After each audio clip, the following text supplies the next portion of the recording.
ಸ್ನೇಹಿತರೇ ನಮಸ್ಕಾರ, ನಾನು ರವೀಂದ್ರ ಜೋಶಿ. ಇದು ಒಂದು ಬಾಕಿ ಇತ್ತು ನೋಡ್ರಿ. ಇದೊಂದು ಛದ್ಮವೇಷವನ್ನು ಈಕೆ ಧರಿಸಬೇಕಾಗಿತ್ತು. ಕಳೆದ 2 ದಿವಸದಿಂದ ಈಕೆ ಕಪ್ಪು ಗೌನ್ ಹಾಕ್ಕೊಂಡು ದಿಲ್ಲಿಯಲ್ಲಿ ಓಡಾಡ್ತಾ ಇದ್ರು. ಏನೋ ಮುಸಲ್ಮಾನರು ಓಲೈಸಲಿಕ್ಕೆ ಬುರ್ಕಾ ಹಾಕ್ಕೊಂಡು ಬಂದಿದ್ದಾರೆ ಇವರು ಅಂತ ನಾ ತಿಳ್ಕೊಂಡಿದ್ದೆ. ವಾಸ್ತವವಾಗಿ ನೋಡಿದರೆ ನಿನ್ನೆ ಬುಧವಾರ ದಿವಸ ಸುಪ್ರೀಂ ಕೋರ್ಟ್ ಆಫ್ ಇಂಡಿಯಾ, ದಿಲ್ಲಿಯಲ್ಲಿರುವ ಸುಪ್ರೀಂ ಕೋರ್ಟ್ನಲ್ಲಿ ಈಕೆ ವಾದ ಮಂಡನೆಗೆ ಈ ರೀತಿಯ ಕರಿ ಬಣ್ಣದ ಗೌನನ್ನು ಹಾಕ್ಕೊಂಡಿದ್ರು. ಮಮತಾ ಬೇಗಂ ಬಗ್ಗೆ ಮಾತಾಡ್ತಾ ಇದ್ದೇನೆ. ಯಾವ ಮಟ್ಟಿನ ಚಡಪಡಿಕೆ ಹೀಗೆ ಆಗಿದೆ ಅಂದರೆ, ಮಮತಾ ಬೇಗಂಗೆ ಹೇಗಾದರೂ ಮಾಡಿ SIR ನಿಲ್ಲಿಸಬೇಕು ಅಂತ ಇನ್ನಿಲ್ಲದ ಹಾಗೆ ಹೋರಾಟವನ್ನು ಮಾಡ್ತಾ ಇದ್ದಾರೆ. ಸ್ವತಃ ವಕೀಲೆಯಾಗಿ ನಿನ್ನೆ ಬುಧವಾರ ದಿವಸ ಸುಪ್ರೀಂ ಕೋರ್ಟಿನಲ್ಲಿ ವಾದ ಮಂಡನೆಗೆ ನಿಂತುಬಿಡ್ತಾರೆ ಮಮತಾ ಬೇಗಂ. ಈಕೆ LLB ಕೂಡ ಮಾಡಿದ್ದಾರಂತೆ. LLBನ ನಾನು ಚೆಕ್ ಮಾಡಿದೆ. ಈಕೆ ಬರ್ಕೊಳ್ಳೋ ಹಾಗೆ ಜೋಗೇಶ್ Chandra Chaudhuri college of law, Calcutta university ಅಂತ ಈಕೆ ಅಫಿಡವಿಟ್ನಲ್ಲಿದೆ. ಜೋಗೇಶ್ ಚಂದ್ರ ಚೌಧರಿ ಲಾ ಕಾಲೇಜಲ್ಲಿ ಈಕೆ LLB ಮಾಡಿದಾರಂತೆ. ಈ ಹಿಂದೆ ಈಕೆ ಡಾಕ್ಟರ್ ಮಮತಾ ಬ್ಯಾನರ್ಜಿ ಅಂತ ಬರ್ಕೋತಾ ಇದ್ರು. ಈಕೆ ಎಲ್ಲಿ PhD ಮಾಡಿದರು ಅಂತ ಹುಡುಕ್ಲಿಕ್ಕೆ ಶುರು ಮಾಡಿದಾಗ ಯೂನಿವರ್ಸಿಟಿ ಆಫ್ ಈಸ್ಟ್ ಜಾರ್ಜಿಯಾ ಅಂತ ಹಾಕ್ಕೊಂಡಿದ್ರು ಅದರಲ್ಲಿ PhDನ. ಆಮೇಲೆ ದಿ ಟೆಲಿಗ್ರಾಫ್ ಪತ್ರಿಕೆ ಈಕೆಯ ಸುಳ್ಳನ್ನು ಬಹಿರಂಗಗೊಳಿಸ್ಬಿಡ್ತೀವಿ. ಆಮೇಲೆ ಡಾಕ್ಟರ್ ಅಂತ ಬರ್ಕೊಳ್ಳೋದು ನಿಲ್ಸಿರಿ. ಯಾಕೆ ಈಸ್ಟ್ ಜಾರ್ಜಿಯಾ ಯೂನಿವರ್ಸಿಟಿನೇ ಇಲ್ಲ ಅಂತ ಯಾವಾಗ ಖಚಿತ ಆಗೋಯ್ತೋ, ಆಮೇಲೆ ಅಫಿಡವಿಟ್ನಲ್ಲಿ ಡಾಕ್ಟರ್ ಮಮತಾ ಬ್ಯಾನರ್ಜಿ ಅಂತ ಬರೆಯೋದನ್ನು ನಿಲ್ಲಿಸಿ ಈಗ ಈಕೆ LLB ಅಂತ ಬರ್ಕೋತಾರೆ. LLB ಆಗಿದೆ ಅಂತ ಈಗ ಹೇಳ್ತಾ ಇದ್ದಾರೆ. ಅದರ ಸತ್ಯಾಸತ್ಯತೆ ಬಗ್ಗೆ ಯಾವುದೇ ಖಚಿತತೆ ಇಲ್ಲ. ಇರಲಿ, ವಿಷಯವನ್ನು ಹೇಳ್ತೇನೆ ನೋಡಿ. ಈ ದೇಶದಲ್ಲಿ 12 ರಾಜ್ಯಗಳಲ್ಲಿ ಈಗ ಏಕಕಾಲಕ್ಕೆ ಮತದಾರರ ಪಟ್ಟಿಯ ಪರಿಷ್ಕರಣೆ ಆಗ್ತಾಯಿದೆ, SIR ನಡೀತಾ ಇದೆ. ಸಮಸ್ಯೆ ಆಗಿರೋದು ಪಶ್ಚಿಮ ಬಂಗಾಳಕ್ಕೆ ಮಾತ್ರ. ಉತ್ತರ ಪ್ರದೇಶದಲ್ಲಿ ಆಗ್ತಾ ಇದೆ, ಅತಿ ದೊಡ್ಡ ರಾಜ್ಯ, ಯಾವ ಸಮಸ್ಯೆ ಆಗಿಲ್ಲ. ಭಾರತೀಯ ಜನತಾ ಪಾರ್ಟಿ ಅಧಿಕಾರ ಇರಲಾರ್ದಂಥ ತಮಿಳುನಾಡಿನಲ್ಲಿ ನಡೀತಾ ಇದೆ, ಏನೂ ತೊಂದರೆ ಇಲ್ಲ. ಕೇರಳದಲ್ಲಿ ನಡೀತಾ ಇದೆ ಎಡರಂಗದ ಸರ್ಕಾರ, ಸಮಸ್ಯೆ ಇಲ್ಲ. ಮಮತಾ ಬೇಗಮ್ಮಿಗೆ ಮಾತ್ರ ಈ SIR ಆಗಬಾರ್ದು.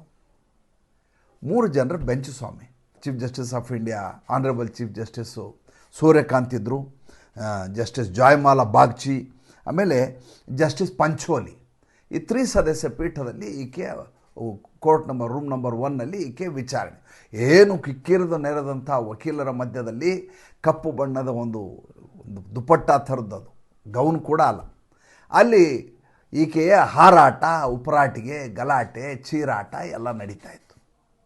ಈಕೆಯ ಮನವಿ 3 ಸ್ವಾಮಿ. ಒಟ್ಟು ಏನಿದೆ ಅಂತ ನಿಮ್ಗೆ ಹೇಳ್ಬಿಡ್ತೀನಿ. ಫಸ್ಟು ವಿಷಯವನ್ನು ಹೇಳ್ಬಿಡ್ತೀನಿ, ಆಮೇಲೆ ಇದ್ರ ಬಗ್ಗೆ ಚರ್ಚೆಯನ್ನು ಮಾಡೋಣ. ಈಕೆಗೆ ಮಾತನಾಡಲಿಕ್ಕೆ ಅವಕಾಶವನ್ನೇ ಕೊಡಲಿಕ್ಕೆ ತಯಾರಿರಲಿಲ್ಲ chief justice of India Suryakant ಅವರು. ಆದರೂ ಈಕೆ ಮಾತನ್ನೇ ನಿಲ್ಲಿಸಲಿಲ್ಲ. ಈ ರಾಜಕಾರಣಿಗಳಿಗೆ ಒಂದು ಸಮಸ್ಯೆ ಇರುತ್ತೆ. ನೀವು ಸಂದರ್ಶನಕ್ಕೆ ಹೋಗ್ರಿ, ಅವ್ರು ಸಂದರ್ಶನ ಮಾಡ್ತೀನಿ ಅಂತ ಹೋಗ್ರಿ. ಸಂದರ್ಶನ ಮಾಡುವಾಗ ಸಂದರ್ಶನಕ್ಕೆ ಪ್ರಶ್ನೆಗೆ ಉತ್ತರ ಕೊಡೋದಿಲ್ಲ ಅವರು ಭಾಷಣವನ್ನು ಮಾಡ್ತಾರೆ. ಇನ್ನೆಲ್ಲಿ ಒಪಿನಿಯನ್ ಕೇಳಲಿಕ್ಕೆ ಒಂದು ಮೈಕ್ ಹೋಗಿ ಹಿಡಿತೀರಿ ಅಂತ ತಿಳ್ಕೊಡ್ರಿ. ಆವಾಗ ಬೈಟ್ ಕೊಡಿ ಅಂತ ಕೇಳಿದ್ರೆ ಅಲ್ಲಿಯೂ ಭಾಷಣ ಮಾಡ್ತಾರೆ. ಕೋರ್ಟಿನಲ್ಲಿಯೂ ಕೂಡ ಈ ಮಮತಾ ಬೇಗಂ ಭಾಷಣ ಮಾಡಲಿಕ್ಕೆ ಶುರು ಮಾಡಿಬಿಡ್ತಾರೆ. 3 ಜನ ಜಡ್ಜ್ಗಳಿಗೆ ಏನು ಮಾಡಬೇಕು ತಿಳಿಯಲಾರದ ಸ್ಥಿತಿ. ಒಂದು ರಾಜ್ಯದ ಮುಖ್ಯಮಂತ್ರಿ ಸುಪ್ರೀಂ ಕೋರ್ಟಿಗೆ ಬಂದು ನಿಂತಿದ್ದಾರೆ, ವಕೀಲೆಯ ರೀತಿಯಲ್ಲಿ ಆರ್ಗ್ಯುಮೆಂಟ್ ಮಾಡ್ತೀನಿ ಅಂತಾರೆ, ನಾನು ಲಾ ಮಾಡಿದ್ದೀನಿ ಅಂತಾರೆ. ಇವರು ಹೇಳುವಂಥ ಯಾವುದೇ ವಿಷಯವನ್ನು ಪರಿಗಣನೆಗೆ ತೆಗೆದುಕೊಳ್ಳಿಕ್ಕೆ ಆಗಲಾರದಂಥ ವಿಚಾರಗಳನ್ನು ಈಕೆ ಪ್ರಸ್ತಾಪ ಮಾಡ್ತಾರೆ. ಈಕೆಯ ಮನವಿ ಏನು, ಕೋರ್ಟ್ಗೆ ಈಕೆ ಬೇಡಿಕೆ ಏನಪ್ಪ ಅಂತಂದರೆ, ಮೊದಲನೇದಾಗಿ honourable court should quash all the SIR related orders. ಏನು SIR ರಿಲೇಟೆಡ್ ಆರ್ಡರ್ ಮಾಡಲಾಗಿದೆ ಪಶ್ಚಿಮ ಬಂಗಾಳದ ಮತದಾರ ಪಟ್ಟಿಯ ಪರಿಷ್ಕರಣೆಗೆ ಏನು ಆರ್ಡರ್ ಮಾಡಲಾಗಿದೆ, ಸ್ಪೆಷಲ್ ಇಂಟೆನ್ಸಿವ್ ರಿವಿಷನ್ ಅಂತ ಅದಕ್ಕೆ ಮಾಡಲಾಗಿದೆ, ಅದನ್ನು ಕ್ವಾಶ್ ಮಾಡಬೇಕಂತೆ. ಯಾವ್ಯಾವ ಆರ್ಡರ್ ಕ್ವಾಶ್ ಮಾಡಬೇಕು? ಜೂನ್ 24, 2025ಕ್ಕೆ ಮಾಡಿದಂಥ ಆರ್ಡ್ರು, ಜೊತೆಗೆ ಅಕ್ಟೋಬರ್ 27, 2025ಕ್ಕೆ ಮಾಡಿದಂಥ ಆರ್ಡ್ರು, ಏನು ಎಲೆಕ್ಷನ್ ಕಮಿಷನ್ ಆರ್ಡರ್ ಮಾಡಿದೆ, ಆ ಆರ್ಡ್ರನ್ನು ಕ್ವಾಶ್ ಮಾಡಿ. ಎರಡನೇ ಬೇಕೆಂದ್ರೆ she sought the direction to not to use the latest electoral roll. ಅಂದರೆ ಈಗ ಹೊಸದಾಗಿ ಪರಿಷ್ಕೃತವಾದಂಥ ಮತದಾರರ ಪಟ್ಟಿ ಏನಿದೆ, ಈ ಪಟ್ಟಿಯನ್ನು ಪರಿಗಣನೆಗೆ ತೆಗೆದುಕೊಳ್ಳಲಾರದೆ ಹಳೆಯ ಮತದಾರರ ಪಟ್ಟಿ ಏನಿತ್ತಲ್ಲ, ಅಂದರೆ ಒಬ್ಬರ ಮನೇಲಿ 50 ಜನ, ಒಬ್ಬರ ಮನೇಲಿ 30 ಜನ, ಬರೀ ಸುಳ್ಳು ಪಟ್ಟಿ, ಅಕ್ರಮ ವಲಸಿಗರು ಬಂದದ್ದು ಅದೇನು ಪಟ್ಟಿ ಇತ್ತಲ್ಲ, ಆ ಪಟ್ಟಿಯನ್ನೇ ಪರಿಗಣನೆಗೆ ತೆಗೆದುಕೊಳ್ಳಿಕ್ಕೆ ನಿರ್ದೇಶನವನ್ನು ಕೊಡಬೇಕು ಸುಪ್ರೀಂ ಕೋರ್ಟು. ಯಾರಿಗೆ? ಎಲೆಕ್ಷನ್ ಕಮಿಷನ್ಗೆ. ಏನಂತ? 2026ರಲ್ಲಿ ನಡೆಯುವಂಥ ವಿಧಾನಸಭಾ ಚುನಾವಣೆಯಲ್ಲಿ ಈ ಹೊಸ SIR ನಂತರ ಬಂದಂಥ ಮತದಾರರ ಪಟ್ಟಿಯ ಪರಿಷ್ಕರಣೆಯನ್ನು ಪರಿಗಣನೆಗೆ ತೆಗೆದುಕೊಳ್ಳಲಾರದೆ ಹಳೆ ಪಟ್ಟಿಯನ್ನು ಪರಿಗಣನೆಗೆ ತೆಗೆದುಕೊಳ್ಳಿ. ಮೊದಲೇದು SIR ಮಾಡಲಿಕ್ಕೆ ಕೊಟ್ಟಂಥ ಆರ್ಡ್ರೇ ರದ್ದಾಗಬೇಕು. 2 ಆರ್ಡ್ರು, ಒಂದು ಜೂನ್ 24, 2025ಕ್ಕೆ ಮಾಡಿದ್ದು, ಮತ್ತು ಅಕ್ಟೋಬರ್ 27, 2025ಕ್ಕೆ ಮತದಾರ ಪಟ್ಟಿ ಪರಿಷ್ಕರಣೆಗೆ ಮಾಡಿದಂಥ ಎಲೆಕ್ಷನ್ ಕಮಿಷನ್ ಆರ್ಡರ್ ರದ್ದಾಗಬೇಕು. 2ನೇದು ಹಳೆ ಪಟ್ಟಿಯನ್ನು ಇಟ್ಕೊಂಡು ಚುನಾವಣೆ ಮಾಡಬೇಕು. 3ನೇದು urgent direction to halt the deletion of the voter list. ಈಗೇನು ಯಾರ್ಯಾರು ಸುಳ್ಳು ಮಾಹಿತಿಯನ್ನು ಕೊಟ್ಟಿದ್ದಾರಲ್ಲ, ಅವ್ರದ್ದೇನು ಡಿಲೀಟ್ ಮಾಡ್ತಾರಲ್ಲ, ಆ ಡಿಲೀಟನ್ನು ತಕ್ಷಣದಲ್ಲಿ ನಿಲ್ಲಿಸಬೇಕು ಅಂತ ಈಕೆ ಕೋರ್ಟಿಗೆ ಮೊರೆ ಹೋಗಿದ್ದಾರೆ. ಹಾಗಾದರೆ ಅಲ್ಲಿ ವಾಸ್ತವವಾಗಿ ಪರಿಸ್ಥಿತಿ ಏನಿದೆ? ಅಲ್ಲಿ ಲಾಜಿಕಲ್ ಡಿಸ್ಕ್ರಿಪನ್ಸಿ ಅಂತ ಹೇಳ್ತಾರೆ. ಈ ಲಾಜಿಕಲ್ ಡಿಸ್ಕ್ರಿಪನ್ಸಿಯಲ್ಲಿ 1,36,00,000 ಜನ ಮತದಾರರು ಆ ರೀತಿಯಾಗಿದ್ದವರು ಇದ್ದಾರೆ. ಲಾಜಿಕಲ್ ಡಿಸ್ಕ್ರಿಪನ್ಸಿ ಯಾವ ಥರ? ಮಗನಿಗೂ ಅಪ್ಪನಿಗೂ 70 ವರ್ಷದ ಅಂತರ, ಒಬ್ಬ ಅಪ್ಪನಿಗೆ 386 ಜನ ಮಕ್ಕಳು, ಒಬ್ಬ ಅಪ್ಪನಿಗೆ 217 ಜನ ಮಕ್ಕಳು, ಮನೆ ಓನರೇ ಅಕ್ಕಪಕ್ಕದ ಮನೆಯವರಿಗೆಲ್ಲ ತಂದೆ. ಈ ರೀತಿಯಾಗಿ ವಿಚಿತ್ರವಾದಂಥ ತರ್ಕಕ್ಕೆ ನಿಲುಕಲಾರದಂಥ ಏನು ಮಾಹಿತಿಗಳಿದಾವಲ್ಲ, ಅದಕ್ಕೆ ಲಾಜಿಕಲ್ ಡಿಸ್ಕ್ರಿಪನ್ಸಿ ಅಂತಾರೆ. ಇದು ಕುರಿತಾಗಿ ಆಗಲೇ ನೋಟಿಸ್ ಕೊಡಲಾಗಿದೆ. ಅವ್ರು ಬಂದು ಈಗ ಅದಕ್ಕೆ ಮಾಹಿತಿಯನ್ನು ಕೊಡಬೇಕು. ಇದು ಸುಪ್ರೀಂ ಕೋರ್ಟ್ನಲ್ಲಿ ಇದ್ರ ಬಗ್ಗೆ ವಾದ ಮಂಡನೆ ಬಂದಿತ್ತು. ಅವಾಗ ಈಕೆ ಜಗಳ ಮಾಡಿದ್ದೇನು? ಏನಂತ ಜಗಳ ಮಾಡಿದರು ಅಂದರೆ, ಅವರು ಯಾರು ಮತದಾರರು ಬಂದು ಮಾಹಿತಿಯನ್ನು ಕೊಡ್ಲಿಕ್ಕೆ ಬರ್ತಾರೋ ಅವ್ರ ಜೊತೆ ಇವರು ಸರಿಯಾಗಿ ನೋಡ್ಕೋತಾ ಇಲ್ಲ, ಆದ್ದರಿಂದ ನಮ್ಮ TMC ಕಾರ್ಯಕರ್ತರು ಜೊತೆಗೆ ಹೋಗ್ಲಿಕ್ಕೆ ಅವಕಾಶ ಮಾಡಿಕೊಡು.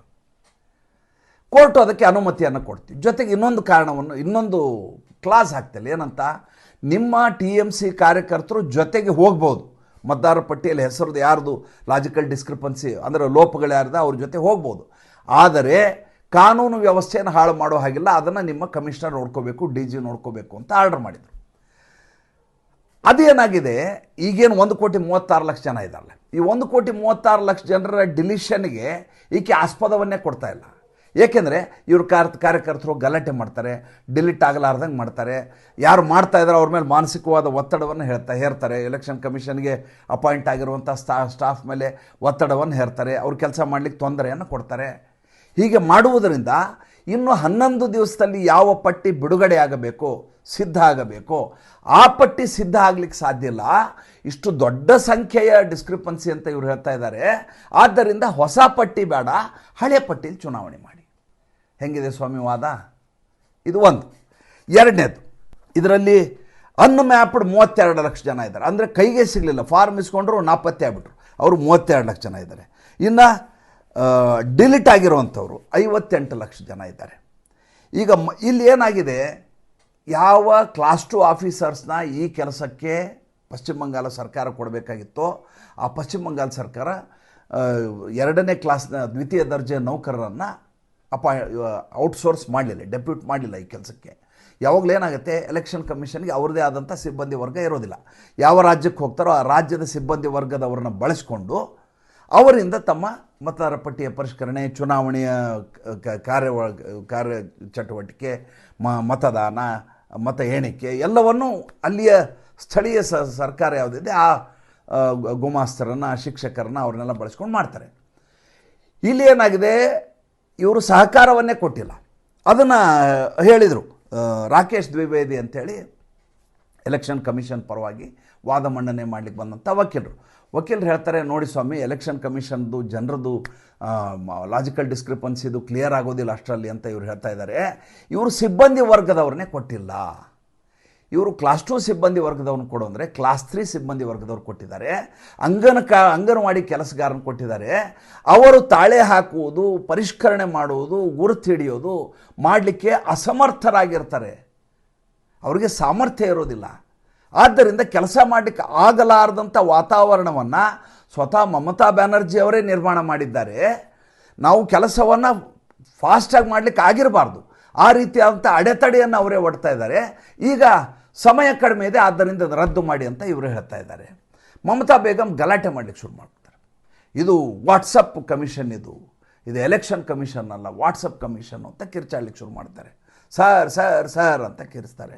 ಆಮೇಲೆ ಹೇಳ್ತಾರೆ ಇವರು ಯಾವ ರಾಜ್ಯದಲ್ಲಿಯೂ ಈ ರೀತಿ ಅಪಾಯಿಂಟ್ಮೆಂಟ್ ಮಾಡ್ಕೊಂಡಿಲ್ಲ, ಪಶ್ಚಿಮ ಬಂಗಾಳದಲ್ಲಿ ಮಾತ್ರ ಮೈಕ್ರೋ ಅಬ್ಸರ್ವರ್ ಅಂತೇಳಿ 8300 ಜನರನ್ನ ಬೇರೆ ಎಲ್ಲೆಲ್ಲಿಂದನೂ ಕರ್ಕೊಂಬಂದು ಮತದಾರ ಪಟ್ಟಿಯಿಂದ ಡಿಲೀಟ್ ಮಾಡಲಿಕ್ಕೆ ಜನರನ್ನು ಸೇರಿಸ್ಕೊಂಡಿದ್ದಾರೆ ಅಂತ.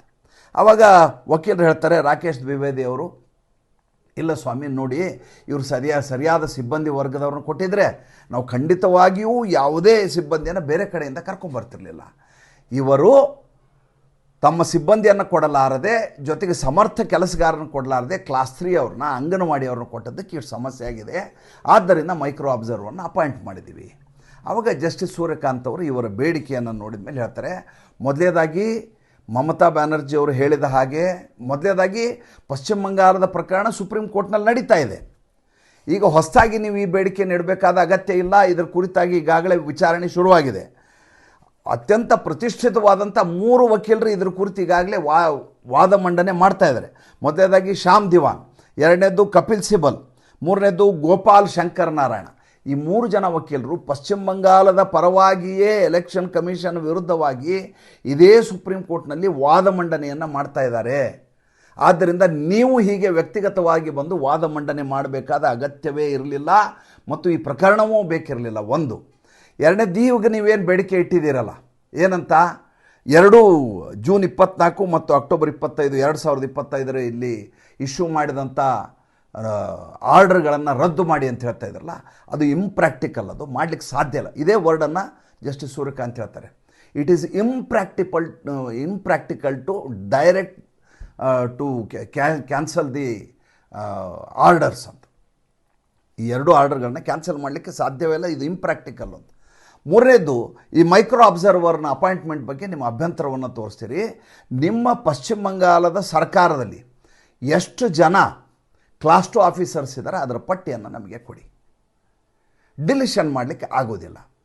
ಒಂದು ಮಾಡಬಹುದೇನು ಅಂದರೆ, ಯಾರೇ ಡಿಲೀಟ್ ಮಾಡ್ತಾ ಇದ್ದಾರೆ ಅವರು BLO ಸಹಿ ಹಾಕಿದರೆ ಮಾತ್ರ ಡಿಲೀಟ್ ಆಗುವ ಹಾಗೆ ನೋಡ್ಕೋಬೇಕು. ಸ್ವಾಭಾವಿಕ, ಯಾರೇ ಆದರೂ ಸುಮ್ಮನೆ ಕಿತ್ತು ಬಿಸಾಕ್ಲಿಕ್ಕಾಗೋದಿಲ್ಲ. BLO ಅದನ್ನು ಅಧಿಕೃತಗೊಳಿಸಲಿ. ಯಾಕೆಂದರೆ ಅವನ ಸಮಕ್ಷಮದಲ್ಲಿಯೇ ಆತ ಯೋಗ್ಯನ ಅಯೋಗ್ಯನ, ಮತದಾರ ಅಲ್ವಾ, ಈತ ಅಕ್ರಮವಾಗಿ ಬಂದವನ ಸಕ್ರಮನ, ಈತ ಮತದಾರ ಹೌದಾ ಅಲ್ವಾ, ಈತ ನುಸುಳುಕೋರ್ನ ಅನ್ನೋದನ್ನು ಆತ ಅಥೆಂಟಿಕೇಷನ್ ಮಾಡಬೇಕು. ಅದ್ರ ಬಗ್ಗೆ ಅಭ್ಯಂತರ ಇಲ್ಲ. ಅದಕ್ಕೆ ಸೋಮವಾರ ದಿವಸ ಈ ಪ್ರಕರಣವನ್ನು ಮತ್ತೆ ವಿಚಾರಣೆಗೆ 9ನೇ ತಾರೀಕು ಇಟ್ಕೊಂಡಿದ್ದಾರೆ. ನೋಡಿ ಹೇಗಿದೆ. ಮಮತಾ ಬೇಗಂ ಅವರು ಯಾವ ರೀತಿಯ ಹತಾಶ ಸ್ಥಿತಿಗೆ ಹೋಗಿದ್ದಾರೆ ಅಂದರೆ, ಸ್ವತಃ ಕೋರ್ಟಿನಲ್ಲಿ ನಿಂತು ವಾದ ಮಂಡನೆ ಮಾಡಬೇಕಾದಂಥ ಅನಿವಾರ್ಯತೆ ಅವ್ರಿಗೆ ಬಂದಿದೆ. ಯಾಕೆಂದರೆ ಸೋಲುವುದು ಶತಸಿದ್ಧ ಆಗಿದೆ. 1,36,00,000 ಜನ ಮತದಾರರು ಕೈಬಿಟ್ಟು ಹೋಗ್ಬಿಟ್ರೆ, ಈಗ ಚುನಾವಣೆಯಲ್ಲಿ ಕಳೆದ ಬಾರಿ ಗೆದ್ದದ್ದೇ ಮಾರ್ಜಿನ್ಗಳು, ಸಣ್ಣ ಮಾರ್ಜಿನ್ಗಳಲ್ಲಿ. ಸ್ವತಃ ತಾನೇ ನಂದಿಗ್ರಾಮ್ನಲ್ಲಿ ಸೋತಿರುವಂಥ ಕ್ಯಾಂಡಿಡೇಟು. ಆಮೇಲೆ ನಿರಂತರವಾಗಿ ನಮ್ಮ ಫೆಡರಲ್ ವ್ಯವಸ್ಥೆ ಇದೆಯಲ್ಲ, ಅದಕ್ಕೆ ಧಕ್ಕೆ ತರುವಂಥ ಮನಸ್ಥಿತಿ ಇರುವ ಜನ. ಪಶ್ಚಿಮ ಬಂಗಾಳದಲ್ಲಿ ಎನ್ಫೋರ್ಸ್ಮೆಂಟ್ ಡೈರೆಕ್ಟರೇಟ್ನವ್ರಿಗೆ ಹೋಗಿ ಹೊಡಿತಾರೆ ಇವರು, CBIನವ್ರನ್ನ ಒಳಗೆ ಹಾಕ್ತಾರೆ, ಪೊಲೀಸರ ಕಡೆಯಿಂದ ಕೇಸ್ ಹಾಕ್ಸ್ತಾರೆ. ED ಅವರು ರೇಡ್ ಮಾಡಲಿಕ್ಕೆ ಬಂದಾಗ ಸ್ವತಃ ಮುಖ್ಯಮಂತ್ರಿ ಹೋಗಿ ಅವ್ರ ಕೈಲಿರುವಂಥ ಪೆನ್ಡ್ರೈವ್ ಕಿತ್ಕೋತಾರೆ, ಫೈಲ್ ಕಿತ್ಕೋತಾರೆ. ಅವತ್ತೇ ಇವ್ರ ಮೇಲೆ ದರೋಡೆ ಕೇಸ್ ಹಾಕಿ ಒಳಗೆ ಹಾಕ್ಸ್ಬೇಕಾಗಿತ್ತು ಸರ್ಕಾರದವರು. ಯಾಕೆಂದರೆ ಕೆಲಸದಲ್ಲಿ ನಿರತರಾದಂಥ ಅಧಿಕಾರಿಗಳ ಮೇಲೆ ಈ ರೀತಿಯಾದಂಥ ದಬಾವಣೆ ಮಾಡೋದು ಕಾನೂನನ್ನು ಮುರಿದ ಹಾಗೆ. ಮುಖ್ಯಮಂತ್ರಿ ಆಗಿರಲಿ ಯಾರೇ ಆಗಿರಲಿ, ರಾಜ್ಯಪಾಲರ ಅನುಮತಿಯನ್ನು ಪಡೆದು ತಕ್ಷಣದಲ್ಲಿ ಮಮತಾ ಬೇಗಂನ ಅವತ್ತಿನ ದಿವಸವೇ ಬಂಧಿಸಬೇಕಾಗಿತ್ತು. ಬಂಧನಕ್ಕೆ ಬಿಡಲಿಲ್ಲ. ಈಗ ಛದ್ಮವೇಷ ಧರಿಸಿ ವಕೀಲಿಯಾಗಿ ಓಡಾಡ್ತಾ ಇದ್ದಾರೆ. ಯಾವ ಮಟ್ಟಿನ ಹತಾಶ ಸ್ಥಿತಿಗೆ ಬಂದಿದ್ದಾರೆ ಸುಮ್ಮನೆ ಅರ್ಥ ಮಾಡ್ಕೊಳ್ಳಿ. ಮತ್ತೆ ಸೋಮವಾರ ಇದರ ವಿಚಾರಣೆ ಇದೆ, ಏನಾಗತ್ತೆ ಹೇಳ್ತೀನಿ. ಈ ಸ್ಥಿತಿಗೆ ನರೇಂದ್ರ ಮೋದಿ ಈಕೆಯನ್ನು ತಂದು ನಿಲ್ಲಿಸಿದ್ರಲ್ಲ, ಅದ್ರ ಬಗ್ಗೆ ನನಗೆ ಖುಷಿ ಇದೆ. ಮತ್ತೆ ಮಾತಾಡ್ತೀನಿ. ನಮಸ್ಕಾರ.